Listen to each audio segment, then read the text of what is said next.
తాకట్లో ఉన్న మీ బంగారాన్ని విడిపించి ఆ రోజు ఆన్లైన్ రేటుకి కొంటాం. Sharma gold company. పురుగు వచ్చినప్పుడే ఇప్పుడు పంచదారకి ఎంత ఇస్తారు మీరు? కాదంటే 20 కేజీలకి 20 రూపాయలు తీసులేదు.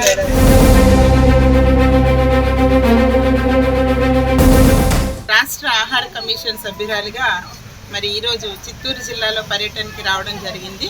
ఈరోజు రేపు మన చిత్తూరు జిల్లా మరి విజిట్స్ చేయడం జరుగుతుంది. మా విజిట్స్లో భాగంగా మేము సివిల్ సప్లైకి సంబంధించిన ఎఫ్డి షాపులు చూస్తాము, ఎంఎల్ఎస్ పాయింట్స్ చూస్తాం, బఫర్గూడెమ్స్ చూస్తాము. అట్లనే మేము మధ్యాహ్నం నుంచి మన ఎండిఎం మిడ్ డే మీల్కి సంబంధించిన స్కూల్స్లో అమలు చేస్తున్నారా లేదా అవన్నీ చెక్ చేస్తాము. అట్లనే మరలా పిహెచ్సిలకు వెళ్ళి ఎవరైనా గర్భవతులు ఎనిమిదిగా ఉన్నారా, వలయ అంగన్వాడీ సెంటర్కి సంబంధించిన వాళ్ళు అని తెలుసుకొని అక్కడ అంగన్వాడీ వర్కర్కి, ఆశా వర్కర్కి అటాచ్ చేసి రావడం జరుగుతూ ఉంది.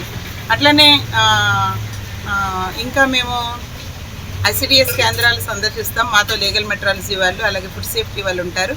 ప్రతి హాస్టల్స్లో, స్కూల్స్లో, అంగన్వాడీ కేంద్రాల్లో సరుకులు ఎలా మెయింటైన్ చేస్తున్నారో, క్వాలిటీ క్వాంటిటీ మెయింటైన్ చేస్తున్నారా లేదా అనేది చెక్ చేయడం జరుగుతూ ఉంది. దీనికి గాను ఈ జిల్లాలో మరి మమ్మల్ని ఎంతగానో ఆహ్వానించి సహకరిస్తున్న డిఎస్ఓ గారి ఆధ్వర్యంలో సహకరిస్తున్న ప్రతి డిపార్ట్మెంట్ వారికి నా హృదయపూర్వక కృతజ్ఞతలు తెలియజేస్తున్నాను. ఇప్పుడు స్టార్టింగ్ మేము ఒక ఎఫ్డి షాప్ చూడడం జరిగింది. లబ్ధిదారులందరికీ కూడా ఏదైతే వెల్ఫేర్ గవర్నమెంట్ ఇస్తుందో అది ఆఖరి వ్యక్తికి కూడా అందాలన్నదే మా యొక్క సంకల్పం. దానికోసమే మేము మా టీం అంతా పనిచేస్తూ ఉన్నాము. మరి లబ్ధిదారులకి కొన్ని విషయాలు తెలియదు. సుమారు 4 సంవత్సరాల నుంచి ఫోర్టిఫైడ్ రైస్ వస్తుంది. అది గంజి వార్చకూడదు అనేది ఇంకా కూడా చాలామందికి తెలియట్లేదు. అది చాలా ఇంపార్టెంట్ పాయింట్. ప్రతి డీలరు అది గురుతరమైన బాధ్యతగా తీసుకొని ప్రతి ఒక్కరికి తెలియజెప్పాల్సిన అవసరం ఉంది. అలాగే వాళ్ళు ఏమేమి తీసుకుంటున్నారో, ఏం సరుకులు తీసుకుంటున్నారో తెలియజేసే రసీదు కూడా లబ్ధిదారులకి ఇవ్వాల్సి ఉంది. అలాగే వాళ్ళు ఫిజికల్గా స్టాక్ మెయింటెనెన్స్, అలాగే సిబిలో మాకు చూపించేది, డిజిటల్గా చూపించేది మ్యాచ్ అవ్వాలి. ఇవన్నీ మేము చెక్ చేయడం జరుగుతూ ఉంటుంది. ఇప్పుడు మనకి ఇచ్చిన యాక్సెస్ ఏంటంటే ఎవరైనా ఎక్కడైనా రేషన్ తీసుకోవచ్చు. ఇదే డిపోలో తీసుకోవాలి, ఇక్కడే తీసుకోవాలి అని అయితే లేదు.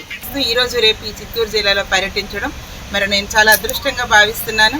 మరి నేనైతే మనస్ఫూర్తిగా కోరుకుంటున్నాను, మెనూ డీవియేట్ అవ్వకుండా క్వాలిటీని క్వాంటిటీని మెయింటైన్ చేస్తూ ప్రతి లబ్ధిదారుడికి, ప్రతి పిల్లవాడికి సరైన పోషణ ఇస్తారని నమ్ముతూ ఈ జిల్లాలో మరి విజిట్ స్టార్ట్ చేయడం జరుగుతుంది. చూద్దాం ఏమవుతుంది.